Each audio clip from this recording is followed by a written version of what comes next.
You need people like me so you can point your fucking finger and say, that's the bad guy. The last time you're gonna see a bad guy like this again.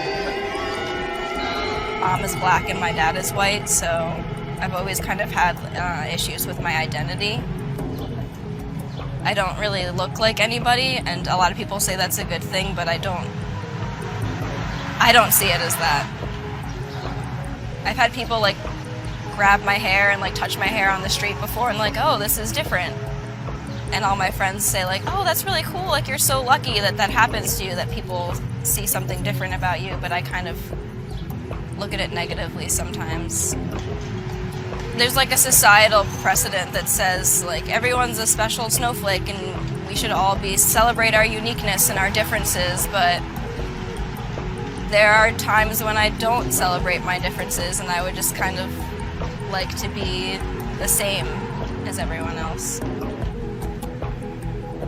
Because then you can like look at another person and be like, oh, I kind of look like that person, like I can do that hairstyle, or I can wear that outfit, or I can like look this certain way. If you look different from everybody else, there's no like base point to compare yourself to, I guess. Is that?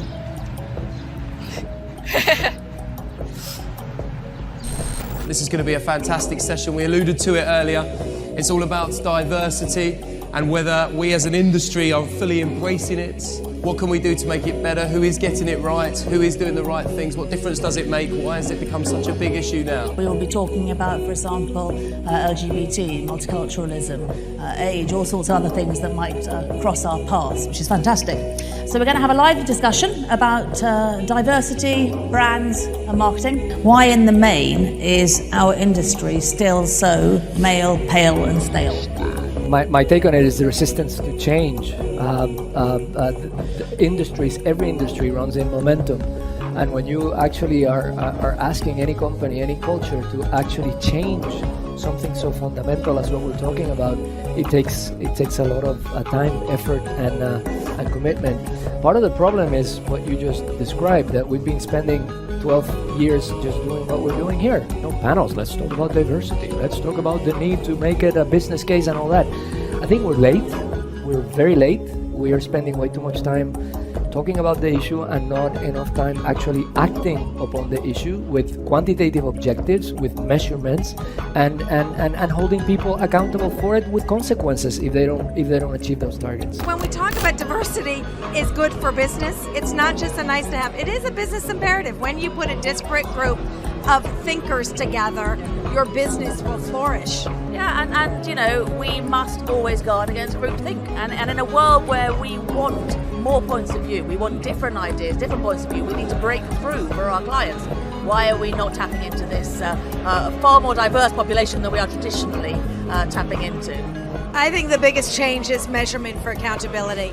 That you can't treasure what you can't measure. And I think we're starting to really create accountability for change, from accountability in people's bonuses to doing the right thing, to accountability in media, like I talked about the GEM scores that we're creating, to what NBC, to what Channel 4 is really starting to do, really create metrics that we can all move towards. And we will see the cream rise to the top, and then the others that are resisting, there'll be FOMO factor, because they're going to feel like they're definitely missing out on, moving ahead. And unfortunately, that might be what it takes to move them. And one day they're going to look back and say, wow, I'm proud of myself. Look how far I've come. Yeah, and we see some agencies, we certainly are Omnicom Media Group, really advancing the agenda.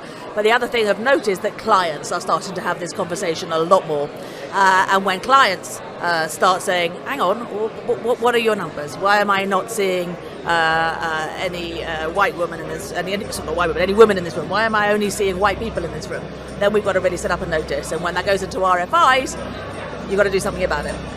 Less than 10% of whites intermarry, while Hispanics, blacks, and Asians are all 2 to 3 times more likely to intermarry. In terms of combined median incomes of interracial marriages, black husbands with white wives earn the lowest amount of any other combination, The black husband and white wife combination were also the least educated. Of the interracial combinations, marriages between whites and blacks were found to be the least stable and the most likely to result in divorce. The divorce rate is higher in all interracial marriages for white women relative to a marriage between two white people. A study of over 2 million online dating interactions revealed distinct racial preferences between groups. White women responded most frequently to white men, and least frequently to black men. In light of this data, it seems all the more bizarre that the combination of white woman and black man is seen so frequently in advertising. When we look at the CDC's STD rates, the results speak for themselves. Blacks lead in cases of chlamydia. Blacks lead in cases of gonorrhea. Blacks lead in cases of syphilis. Blacks lead in cases of herpes. Blacks lead in cases of HIV. A 2015 study examined the outcomes of women that have children with black men, and the results were pretty staggering. Currently, 70% of black children are born out of wedlock. However, when the mother is white and the father is black, the rate jumps to 97%. 98% of white mothers studied reported that the father does not support their children financially. 97% report the father is not in the child's life. And 97% of the women have used welfare to help support themselves and their children. Only 10% of women that have children with black men out of wedlock end up marrying. The vast majority of white women that have children with black men live far below the poverty line. A 2013 study of intimate partner violence in relationships surveyed nearly 10,000 people. The authors hypothesized that interracial couples would experience higher levels of violence compared to intraracial couples. They found that compared to white relationships, both black couples and interracial couples experience statistically significant higher levels of relationship violence. Intimate partner violence is classified as threats, physical or emotional violence between two people in a committed relationship. The National Center for Injury Prevention and Control estimates that relationship violence costs around $4.1 billion a year in medical and mental health care costs. Among whites in 1958, only 4% approved interracial marriages between whites and blacks. In 2007, 75% of whites reported they approve of such unions. Historically and contemporarily, blacks and Hispanics have always held a higher approval rating of interracial marriages. From a 2011 Pew Research study, 40% of whites, 51% of blacks, and 48% of Hispanics reported that more people of different races marrying is a change for the better.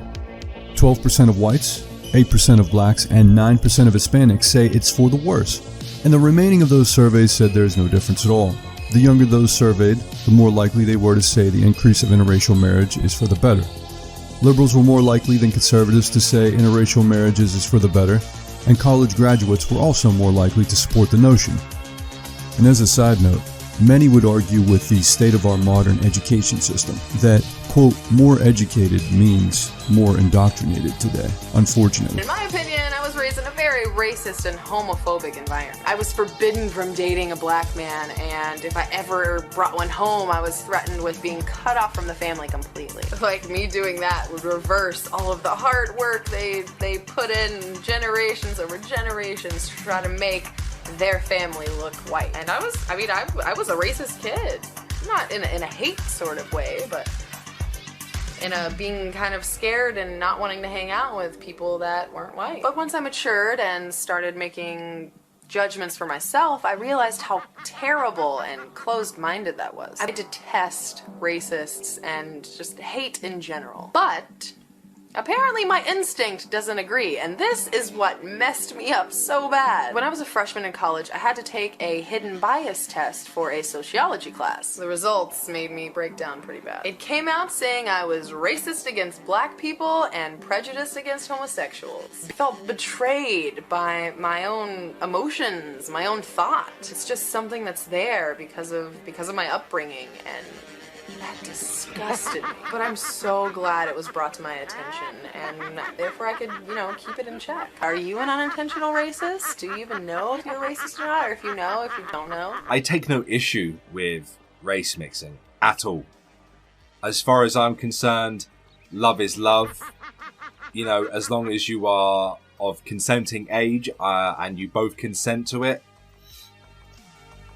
there's None of my fucking business, really. Because my main reason why I don't give a fuck if you race mix, it's none of my business who you sleep with, and it's none of my business who you have a child with. If I choose to have a child with a white guy, or a black guy, or an Asian guy, it's no one else's business except mine and the guy I'm having a child with, and potentially my family's, and that's it. But it's important to remember one thing. You're wrong. In 2010, Pew Research found that 69% of people surveyed said that single women having children is a bad thing. 43% said unmarried couples raising children is a bad thing. Yet only 14% said interracial marriage is a bad thing. Now think about that. There's something seriously ironic about being in favor of interracial relationships, while at the same time abhorring the logical outcomes of those relationships. Both Pew Research and Gallup's latest findings report that the majority of U.S. citizens approve of interracial marriage and relationships. Although these are generally self-reporting surveys and anonymous, a study of brain scans suggests that there is a social desirability bias coming into play. Social desirability bias is the tendency of survey and study participants to reply to socially contentious questions in a way that is socially and publicly acceptable even when the surveys are anonymous. A 2017 study in the Journal of Experimental Social Psychology looked at insula activity in the brain when participants viewed images of interracial couples compared to same-race couples. Insula activation is responsible for a variety of emotions. Evidence shows that insula activity is present when a person experiences disgust and is thought to be a reliable marker of both disgust and aversion. The study found statistical significance between insula activation of participants looking at same-race couples compared to interracial couples. Despite a minority of participants explicitly stating they disagree with interracial dating and marriage, the EEGs told a different story. This study also used an implicit association task to measure response times of participants in categorizing interracial couples and same-race couples with either a silhouette of a human or a silhouette of an animal. Participants were placed into two conditions, one primed with disgusting images, the other with positive images. Researchers found that all participants showed an implicit bias towards matching interracial couples with animals, and the condition primed to be disgusted was even faster, showing a greater implicit bias against interracial couples. There was both a neural reaction of disgust and an implicit reaction of disgust to interracial couples. The authors write in an abstract of this paper that these findings are particularly concerning, given evidence of antisocial reactions like aggression, perpetration of violence to dehumanize targets. In other words, they were saying that the natural reactions of people were problematic. So what's the psychology behind it?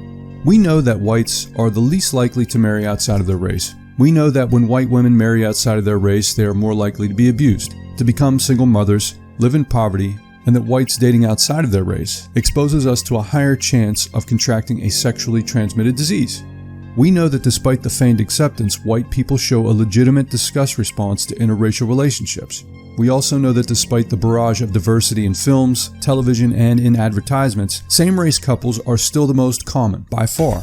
So what's the purpose of the blatant propaganda? David Vinjamori for Forbes writes, "What's the advantage of a wider variety of gender, ethnicity, and sexual presence represented in media and advertising? Simply put, we're more likely to identify with someone that looks like us." Michelle Castillo for CNBC suggests that Americans want even more diversity in ads, where she cites a survey of 2,000 people where 66% report diversity in advertising is a factor to consider when purchasing a product. These are excuses at best. We still haven't answered why we see the very particular arrangement of white women with black men time and time again. I don't believe for a second that interracial advertising under the guise of diversity is about selling clothes or laundry detergent or cereal. It's propaganda through and through, the purpose of which is to present a distorted worldview, to humiliate, to mock, and to make complacent. White men are the last vanguard against this occupation of a hostile elite. White women are displayed with non-white men not to sell items, but as a tactic of psychological warfare against our civilization. Very rarely anymore are white men portrayed in a favorable light. They're often the overweight, goofy, clumsy halfwit that relies on women and non-whites to save the day. From films to television to advertisements, this is an increasingly common anti-white canard. The increasing acceptance of interracial relationships over the last 70 years has not been a function of anything other than increased propaganda efforts. The outcomes are socially and individually undesirable. There is no good that comes from promoting white women to date and marry outside of their race. All of the data shows that it's a negative thing. What we're seeing is a systematic attack on white identity. We're seeing but one of many aspects of the war on whites becoming a creeping normality in the West. The psychological effects of advertising have been well documented. Advertising has the ability to make people choose an inferior product simply by manipulating the affective conditioning. Studies suggest that the average American is exposed to as many as 5,000 advertisements in a day. The American Psychological Association has concluded that there's a link between unhealthy food advertisements to childhood obesity, and a link between tobacco and alcohol advertisements to underage smoking and drinking.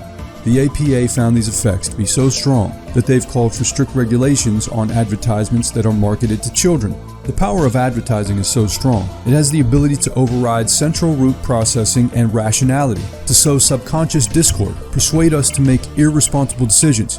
Further, advertising has the power to condition us to be, quote, more accepting and to usher in social change. The prevalence of mixed-race couples and an increase of LGBT representation in advertisements has in no small way changed social perception. Although visceral reactions of disgust remain, outward social attitudes have become accepting of all forms of degeneracy and social decay. Do white girls like black guys? Yes! We love black guys! I identify as black. WhereWhitePeopleMeet.com was pretty self-explanatory, I guess, but it has infuriated plenty of people who say that site is racist. So what's the danger? White people are not the only ones seeing constant images of white women with black men plastered across our landscapes. These images have an effect on blacks as well. They're being told by the film industry, TV, and advertising that it's not only natural but also common that white women like black men. I have no doubt that this imagery plays no small part in the increased rate of victimization white women face at the hands of non-white men. These advertisements send a clear message to black men, quote, white women desire you. This plays out in reality when black men, despite being conditioned by advertising to believe white women desire them, are rejected by most white women they approach in reality. They often become angry and lash out at the women, believing they are, quote, taking what's theirs. Nearly 100% of interracial rapes are white women being raped by non-white men. These advertising images, which have no small part in warping mentality, not only promote a dysgenic society, they place our people in grave danger. So who's behind it? The most recent and perhaps belligerent example of anti-white propaganda came from Netflix via a set of 3 commercials for the company. The series of the 3 commercials is titled The Couple, which features a white woman and a black man. The commercial, Open Relationship, from the series depicts 2 couples, an interracial couple and a white couple, where the white man is depicted as small, weak, insecure, unprogressive, and closed-minded. His white girlfriend quickly decides to cast him aside to spend the evening with the interracial couple, as the black man quite literally steals the man's girlfriend in front of him, humiliating him. This is a commercial, keep in mind, with the alleged intent to encourage people to subscribe to Netflix, which is complete bullshit. It came to my attention that this commercial was not a result of white ethnomasochism, but perhaps something far more disquieting. HLG Studios out of Los Angeles was behind the production of the 3 commercials. HLG has worked on advertising campaigns for a myriad of national brands, from fast food chains to banks, technology companies, and clothing retailers. HLG Studios was founded by Yuri Baranovsky, the same man who directed Netflix race-mixing anti-white propaganda pieces. Baranovsky is Jewish. This revelation piqued my interest and sent me down a bit of a rabbit hole in the advertising industry. I quickly found that the marketing industry is very much like the media industry. Just 4 mega corporations control the vast majority of all advertising agencies. The Omnicom Group of New York, WPP of London, Publicis of Paris, and Interpublic of New York are the key corporations in the West. Dentsu of Tokyo is the next largest group and 5th globally. The New York Times states that these companies are so powerful that they can indirectly set network television schedules and starve magazines to death or help them to flourish by deciding how and when to spend advertising dollars. Each company owns dozens, if not hundreds, of smaller agencies. Omnicom has bought over 150 firms alone. CEO John Wren, of Irish descent, currently heads Omnicom Group. Omnicom was founded by Alan Rosenstein, Keith Reinhardt, and John Bernbach, all 3 Jewish. long-standing CEO of Publicis from 1987 to 2017, has been Maurice Levy, who cited his rabbi grandfather as his greatest inspiration. Levy has been honored by the Anti-Defamation League, which censors YouTube, for his work fighting anti-Semitism and his relentless promotion of, quote, diversity. WPP of London was founded and is currently run by Martin Sorrell, of Jewish descent. Chairman and CEO of Interpublic Group is Michael Izor Roth, and while I found no mention of his ethnicity, Roth did, however, condemn the, quote, white supremacist ideology at Charlottesville, and found the whole event to be, quote, deeply disturbing, as he wrote in an internal memo to 50,000 IPG employees. Roth further wrote that the actions cannot be tolerated, and that, of course, diversity is an American value. And finally, he suggested that the events at Charlottesville are not political issues, but, quote, an issue of basic humanity and standing up for what is right. And I agree with the sentiments of Roth. This whole movement really isn't political in many ways. This is about basic humanity and fighting for what is right. It just so happens that some of us do not see our cultural genocide and dispossession as an issue beyond basic humanity. We have the right to exist, whether Roth and his ilk like it or not. Looking at all this information, I believed I was onto something. There seems to be, yet again, just as in the financial industry, the fake news industry, the entertainment industry, the porn industry, a disproportionate number of Jews and those with Jewish sympathies involved in advertising. From small startup firms to multi-billion-dollar corporations, all of which are promoting hostile anti-white canards while praising diversity and inclusion. I'm sure it's just another coincidence, right? If you wanted to destroy a civilization, how would you go about it? Let's think about it. If you wanted to create dysgenic chaos in a society, what would be your weapon? To destroy our civilization, you would want to start by destroying one of the cornerstones of our culture, the nuclear family. And what better way to destroy the white nuclear family than to encourage white people, especially white women, to mate with foreign men that are unlikely to support them or raise their children? If you wanted to create a chaotic society that's easy to lord over, you would ensure that the children are raised by the state, the women are dependent upon the state, and that the men were marginalized and seen as social pariahs by their own people. What better way to destroy a people than to promote a relationship that can never produce white children and that is by nature dysgenic? The media, the press, and advertisers have created a culture of anti-white hatred. These companies are not simply promoting diversity and trying to appeal to a wider range of consumers. They're promoting the increased abuse of white women. They're promoting heightened rates of communicable diseases amongst our people. They're promoting a generation of poor, fatherless children where our tax dollars will be funneled. They're not just trying to sell products. They're trying to recreate a nation, our nation, without us. They're saying they do not want white children to be made. They're telling white men that they have no place in society. And that's where we come in. We need to stand guard with unwavering and watchful eyes and shine a light on the constant barrage of attacks. Every single time I come across an advertisement that highlights diversity in an absurd way or promotes miscegenation, I make it a point to share it online with my friends and family. I personally take note of companies that insist on promoting miscegenation and do not spend my money with them. If they want the diverse consumer, they can have them. When the hostile elite sends a message that young white men have no place in society, it's our job to be there for them, to give them a place and, more importantly, a purpose. The future of our civilization, the future of our people, is only being offered by one group, and that's us. We are in many ways the last vanguard against the system that would greatly prefer our extinction. Every film that has a hostile anti-white message should be reviewed, critiqued, and dissected by those of us writing articles, making videos, and creating podcasts. We have the intellectual ability to develop our own critiques, to be the warriors against this cultural insurrection, and to let the current occupation know that they can write us out of their silly commercials, awful sitcoms, degenerate films, and miscegenation-promoting magazine ads. But that's all they'll be able to accomplish. And one last thing. As for Dentsu, the Japanese advertising giant, their entire history of executives has been Japanese. Every July, new employees and newly promoted executives of the company travel to Mount Fuji to climb the mountain together, a company tradition dating back to the 1920s. Somewhere in this story of race-mixing propaganda amid the throes of degeneracy, there's a profound lesson to be learned from the Japanese. Although they're not without fault, Dentsu has a reputation of overworking their employees. There's something to be admired about a group of people honoring tradition, country, nature, nation, and each other. And for us, we have our own Mount Fuji ahead of us. rising with the dawn and reaching towards the sky, waiting to be conquered. In a hostile environment that would much prefer we lie down and accept fate, their manufactured fate.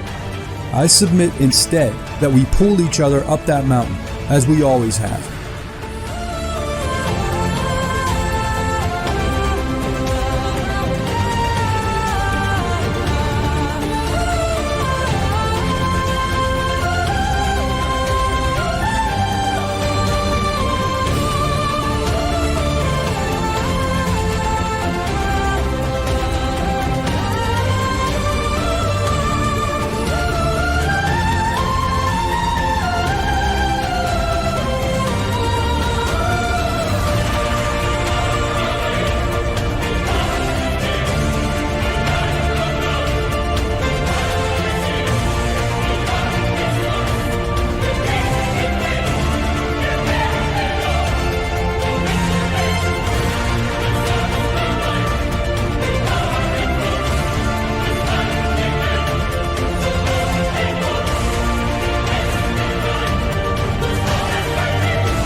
You've been in the army? Yes. I served with you at Pindabara. You can help me. Whatever comes out of these gates, we've got a better chance of survival if we work together. Do you understand? If we stay together, we survive.